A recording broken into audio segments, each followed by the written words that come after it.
Reykjavik, Iceland. Summer, 1972. The world held its breath. In a hall that normally hosted boxing matches and concerts, two men sat across from each other at a simple wooden table. Between them, 64 squares. On those squares, the entire weight of the Cold War rested like a storm cloud ready to break. This was not just a chess match. This was democracy versus communism. Individual genius against collective power. The lone American against the entire Soviet chess machine. The defending champion was Boris Spassky, a sophisticated, cultured man who represented a quarter-century of Soviet domination in chess. Across from him sat Robert James Fischer, Bobby as the world knew him, a troubled genius from Brooklyn who had never defeated Spassky in tournament play, who was already down 2-0, and whose mere presence at the board seemed unlikely just hours before. What followed over the next 6 weeks would become known as the match of the century. It would captivate millions who had never cared about chess before. It would transform Bobby Fischer into a Cold War hero and a cultural icon. And it would end with a miracle, the first American-born world chess champion breaking the iron grip that Soviet players had held on the title since 1948. This is the story of how one man's paranoid brilliance defeated an empire. Welcome to the board's memory. The prodigy from Brooklyn. To understand the magnitude of what happened in Reykjavik, we must first understand the man who made it possible. Robert James Fischer was born in Chicago, Illinois, on March 9, 1943. His early childhood was marked by instability. His mother, Regina Fischer, was a remarkable woman, a polyglot who spoke 6 languages fluently and held a doctorate in medicine. Listed on his birth certificate as his father was Hans Gerhard Fischer, a German biophysicist. However, based on FBI documents released through the Freedom of Information Act in the early 2000s, many historians now believe that Bobby's biological father was more likely Paul Nemenyi, a Hungarian Jewish physicist and mathematician who had a relationship with Regina in the summer of 1942. Hans Gerhard was in Chile at the time and never entered the United States. While Regina maintained until her death that Hans Gerhard was Bobby's father, the evidence pointing to Nemenyi, including his financial support for Bobby and their close relationship during Bobby's childhood, suggests a different story. The family had moved to Brooklyn, New York, by 1946. Regina worked as a teacher and nurse to support Bobby and his older sister Joan. In March 1949, when Bobby was 6 years old, Joan bought a chess set from a candy store below their apartment for $1. She thought it might be something she and her younger brother could learn together. The game seized Bobby Fischer's mind with the force of an obsession. While Joan quickly lost interest, Bobby became consumed. He played alone for over a year, working through chess books he borrowed from the Brooklyn Public Library. At age 7, he began attending the Brooklyn Chess Club, where the club president, Carmine Nigro, became his first instructor. Nigro recognized something extraordinary in the quiet boy who appeared every Friday night, hungry for games. Regina Fischer worried about her son's fixation on the game. According to accounts from the period, she even consulted with a psychiatrist at one point, concerned about the intensity of his devotion to the 64 squares. The advice she received, as later reported, was not to worry. There were, the doctor apparently said, worse preoccupations for a young boy. By age 11, Fischer was playing regularly at the Brooklyn Chess Club and the Brooklyn YMCA. In 1954, Nigro took him to watch the USA vs. USSR match at the Hotel Roosevelt in Manhattan. The young Fischer absorbed everything, his eyes moving constantly from board to board, memorizing positions and patterns. In 1956, at age 13, Fischer achieved something that would echo through chess history. Playing against international master Donald Byrne at the Rosenwald Memorial Tournament in New York, the teenage Fischer produced a game so brilliant it was immediately dubbed the Game of the Century. With a stunning queen sacrifice and relentless tactical precision, Fischer dismantled an experienced master. The chess world took notice. This was not just talent, this was genius. That same year, Fischer won the United States Junior Championship, becoming the youngest player ever to do so. The following year, at 14, he won the United States Chess Championship, again the youngest champion in the tournament's history. At 15, he became the youngest international grandmaster in history, a record that would stand for decades. But Fischer's genius came with a price. He was difficult, temperamental, paranoid. He made impossible demands of tournament organizers. He walked out of events. He accused opponents of cheating, of using psychological warfare, of conspiring against him. His relationships with chess officials, with journalists, with fellow players were marked by conflict and suspicion. Yet when he sat at the board, none of that mattered. Fischer's understanding of chess was simply on another level. He prepared obsessively, studying opening variations for hours, analyzing endgames until dawn. His games combined tactical sharpness with positional understanding that left grandmasters shaking their heads in amazement. By the late 1960s, Fischer was widely recognized as one of the strongest players in the world.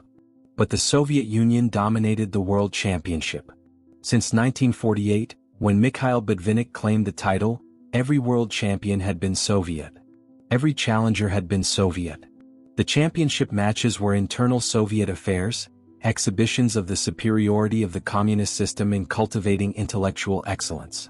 For Bobby Fischer, breaking this monopoly became an obsession. It was personal. It was political. And by 1970 he was ready to try. The path to Reykjavik, the 1971 massacre. The road to a world championship match was long and brutal. Players had to survive a series of qualifying tournaments and matches, the interzonal, then the candidates' matches, before earning the right to challenge the reigning champion. Fischer had tried before and failed, walking out of tournaments, making enemies, burning bridges. But in 1970 something changed. Fischer returned to competitive chess with renewed focus and terrifying strength. At the interzonal tournament in Palma de Mallorca, Spain, held in November and December of that year, Fischer dominated. He finished with 18.5 points out of 23 games, a stunning 3.5 points ahead of his nearest rivals, Bent Larsen, F.M. Geller and Robert Hubner. More remarkably, Fischer closed the tournament with 7 consecutive victories, a winning streak that left spectators breathless. The Soviet chess establishment watched with growing concern. Mikhail Botvinnik, the patriarch of Soviet chess, tried to downplay Fischer's achievement. Fischer has been declared a genius, Botvinnik said dismissively. I do not agree with this. In order to rightly be declared a genius in chess, you have to defeat equal opponents by a big margin. As yet he has not done this. Botvinnik would soon eat those words. The candidates' matches began in the spring of 1971. The format was knockout, quarterfinals, semifinals and a final. The winner would face world champion Boris Spassky. Fischer's first opponent was Mark Taimanov, a Soviet grandmaster and concert pianist. The match took place in Vancouver, British Columbia, Canada in May. What happened next was unprecedented in the history of chess. Fischer destroyed Taimanov 6-0. Not a single draw. Not a single game saved by the Soviet master. 6 straight victories. The chess world was stunned. Taimanov, a world-class player, had been crushed with humiliating completeness. But Botvinnik, still skeptical, commented that Fischer would not find his next opponent so easy. Bent Larsen of Denmark was one of the strongest non-Soviet players in the world, a creative and aggressive grandmaster known for his fighting style and refusal to play safe. Surely Larsen would provide resistance. The semi-final match took place in Denver, Colorado in July. Fischer proceeded to beat Larsen 6-0. Another perfect score. Another demolition. The identical result. 12 consecutive victories against world-class opposition. Chess statistician Jeff Sonis would later conclude that Fischer's victory over Larsen represented the highest single-match performance rating ever recorded in chess history. Garry Kasparov, who would later become world champion himself, said of this performance, "No player had ever shown a superiority over his rivals comparable to Fischer's incredible 12-0 score in the 2 matches." The Soviet government was now deeply concerned. Confidential reports were prepared analyzing Fischer's play. Teams of grandmasters, Isaac Boleslavsky, Lev Polyagevsky, Leonid Shankovich, Yevgeny Vasyakov, studied his games looking for weaknesses, preparing defenses. The Soviet Chess Federation held emergency meetings to discuss the Fischer problem. Fischer's final opponent in the candidates cycle was Tigran Petrosian, the former world champion, known as Iron Tigran for his virtually impenetrable defensive style. The match took place in Buenos Aires, Argentina, beginning in late September. Surely Petrosian, with his decades of experience and defensive mastery, would halt Fischer's rampage. The first game of the match against Petrosian extended Fischer's winning streak to 20 consecutive victories, 7 from the interzonal, 6 against Taimanov, 6 against Larson, and now 1 against Petrosian. It was a record that seemed to defy probability. How could one player win 20 games in a row against the world's elite? Petrosian finally stopped the streak in Game 2, defeating Fischer and proving that the American was, after all, human. But it was only a temporary reprieve. After 3 draws, Fischer won the next 4 games in succession. The final score was 6.5 to 2.5 in Fischer's favor. Petrosian, visibly shaken, remarked after the match, "After the 6th game, Fischer really did become a genius." Bobby Fischer had qualified to challenge Boris Spassky for the World Championship. He had done so in the most dominant fashion in the history of chess qualifying. And the entire world was paying attention. The Soviet chess machine. To appreciate the magnitude of Fischer's challenge, one must understand what he was facing. Soviet chess was not just a collection of strong players. It was an institution, a system, a machine designed to produce champions. Since 1948, the World Chess Championship had been an exclusively Soviet affair. Mikhail Botvinnik, Vasily Smyslov, Mikhail Tal, Tigran Petrosian, Boris Spassky. Every champion, every challenger came from the USSR. The Soviet government poured resources into chess. There were chess schools, chess clubs, state-sponsored training programs. Young talents were identified early and given everything they needed to develop. Coaches, opponents, study materials, financial support. Soviet grandmasters traveled with teams. When they competed abroad, they had seconds, assistants who helped with preparation, analyzed positions during adjournments, provided psychological support.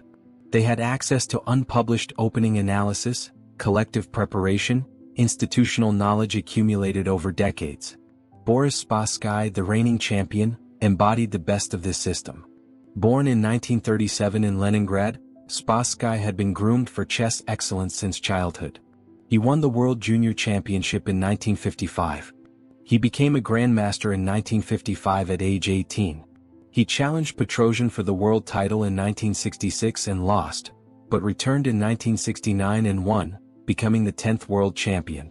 Spassky was cultured, sophisticated, a gentleman. He spoke multiple languages, appreciated art and music, carried himself with aristocratic bearing. At the board, he was a universal player, equally comfortable in tactical complications or positional maneuvering. He had no obvious weaknesses in his game. The Soviet delegation that accompanied Spassky to Iceland included multiple grandmasters serving as his seconds, a psychologist, officials from the Soviet Chess Federation, and representatives from the Soviet government. This was not just a chess match to them. It was a matter of national prestige, an opportunity to demonstrate Soviet superiority on the world stage. Bobby Fischer traveled with a lawyer and 1 second, Grandmaster William Lombardy. That was it. One lone American against the entire apparatus of the Soviet chess establishment. The pressure on Spassky was immense. Losing to an American, ending 24 years of Soviet dominance, would be seen as a catastrophic failure. But Fischer faced pressure too, the weight of an entire nation's hopes, the accumulated frustration of decades of Soviet superiority, the knowledge that he had never defeated Spassky before in tournament play. The stage was set for the confrontation. Now both men just had to show up and play. The match begins, chaos and drama. The match was scheduled to begin on July 1, 1972 in Reykjavik, Iceland. The venue was Laugardalshöll, a sports hall that could accommodate thousands of spectators. The prize fund was substantial, $125,000, with the winner receiving 62.5%. It was the largest purse in chess history. But as the opening ceremony approached, Bobby Fischer was nowhere to be found. He remained in New York making demands. The prize fund was insufficient, he claimed. He wanted a larger share of the television rights. He wanted guarantees about playing conditions. He wanted. The organizers scrambled. FIDE President Max Euwe postponed the match by 2 days, hoping Fischer would arrive. Spassky appeared at the opening ceremony alone, dignified and composed. He refused to draw colors for the match by himself, waiting for his opponent. The Soviet delegation was furious, demanding Fischer forfeit the first game, demanding an apology. Euwe signed a document condemning Fischer's behavior and admitting the postponement violated FIDE rules. Still Fischer did not come. Behind the scenes, a dramatic rescue effort was underway. Jim Slater, a wealthy British banker and chess enthusiast, offered to double the prize fund to $250,000. Henry Kissinger, United States Secretary of State and National Security Advisor to President Richard Nixon, personally telephoned Fischer. "This is the worst chess player in the world calling the best chess player in the world," Kissinger reportedly said. "America wants you to go over there to beat the Russians." Finally, Fischer boarded a plane. He arrived in Reykjavik and the match was rescheduled to begin on July 11th. But the drama was far from over. Game 1 took place on the evening of July 11th. Fischer, playing black, defended well in a King's Indian defense that transposed into a quieter structure. The position was roughly equal for most of the game, heading toward a likely draw. But on move 29, in a position where he should have maintained the balance, Fischer made an inexplicable error. He played bishop takes h-pawn, grabbing a pawn and allowing his position to collapse. It was the kind of mistake Fischer almost never made, the kind of blunder that cost games at this level. Spassky converted efficiently and won. Fischer was devastated. He blamed the loss on the television cameras positioned in the hall. He claimed they made noise, that they distracted him, that their presence was intolerable. He demanded they be removed. When the organizers refused, Fischer announced he would not play Game 2. July 13th arrived. Spassky sat at the board. The arbiter started the clock. The minutes ticked away. Fischer's chair remained empty. After 1 hour, with no appearance by the challenger, the arbiter awarded the point to Spassky. The score was 2-0. Fischer had forfeited. The match appeared to be over. Fischer booked flights back to New York. The Soviet delegation prepared to leave. Newspapers around the world ran stories about Fischer's bizarre collapse. The greatest chess player in the world was throwing away his chance at the championship over television cameras. But Fridrik Olafsson, Iceland's only grandmaster and a close friend to both players, intervened. He went to Fischer's hotel room and talked to him for hours. William Lombardy, Fischer's second, pleaded with him to continue. The organizers offered a compromise. Game 3 could be played in a small backstage room, away from the cameras and the audience, monitored only by a closed-circuit camera. Spassky, demonstrating the sportsmanship that would define his behavior throughout the match, agreed. It was an extraordinary concession. The reigning world champion agreed to play in a private room, abandoning the stage and the spectators, to give his opponent a chance. On July 16th, Game 3 began. Fischer was still down 0-2. He had never beaten Spassky in tournament play. The match seemed hopeless. But Bobby Fischer had one more surprise left. The turning point, Game 3. The small backstage room was normally used for table tennis. There was a board, a table, 2 chairs and the 2 players. A closed-circuit camera fed the position to monitors in the main hall, where spectators watched in silence. Spassky, playing white, opened with the queen's pawn.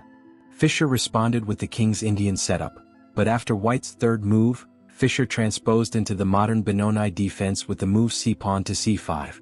The Benoni was considered somewhat dubious at the highest level, sharp and risky, not the kind of opening one normally played when already down 0-2 in a world championship match. But Fischer was not interested in playing it safe. The game proceeded normally for the first 10 moves. Both players developed their pieces, Spassky establishing a strong pawn center, Fischer preparing counterplay on the flanks. Standard Benoni strategy. Then, after white's 11th move, queen to c2, Fischer played a move that sent shock waves through the chess world. Knight to h5. The knight moved to the edge of the board, to a square where white's bishop could capture it, wrecking Fischer's kingside pawn structure. It looked anti-positional, almost like a mistake. Grandmasters watching the game on monitors in the main hall leaned forward in confusion. What was Fischer doing? Spassky thought for a long time and then captured the knight with his bishop. Fischer recaptured with his g-pawn, and suddenly his kingside was a mess. Doubled h-pawns and open g-file, weaknesses everywhere. Classical chess theory said this was bad for black. But Fischer had seen deeper. The doubled h-pawns gave Fischer's queen an open path to the kingside. The g7 bishop now stared down the long diagonal with devastating force. The h-pawn could advance, creating threats. Most importantly, Spassky had been surprised, thrown off balance. The position required concrete calculation and tactical alertness, not the slow maneuvering Spassky had anticipated. White brought his knight to c4 and then e3, trying to consolidate. Black's knight went to e5, then to g4 after White repositioned his knight. The queens danced across the board, creating threats and counter-threats. By move 15 the position was wildly complicated. Spassky made his first serious mistake on move 18 when he played g-pawn to g3, weakening the light squares around his king. Fischer's pieces swarmed. The queen penetrated to f6, the bishops found powerful diagonals, the rooks doubled on the e-file. Spassky's position, which had looked promising just a few moves earlier, began to crumble. The game was adjourned after Fischer's 40th move. When the position was analyzed overnight, it was clear. Black had a winning advantage. Spassky resigned the following day, September 1st, by telephone without resuming play. Bobby Fischer had defeated Boris Spassky for the first time in his career. The score was now 1-2. The match was alive. The battle continues. Game 3 changed everything. Spassky, who had been confident and composed, began to show cracks. Fischer, who had seemed on the verge of fleeing Iceland, settled into a rhythm. The remaining games saw a complete reversal of psychological dominance. Game 4 was drawn. Game 5 saw Fischer win a complex Nimzo-Indian defense, outplaying Spassky in a blocked position and winning material with a tactical blow. After 27 moves, Spassky resigned. The score was now even at 2.5 each. Game 6 produced one of the most memorable moments of the match.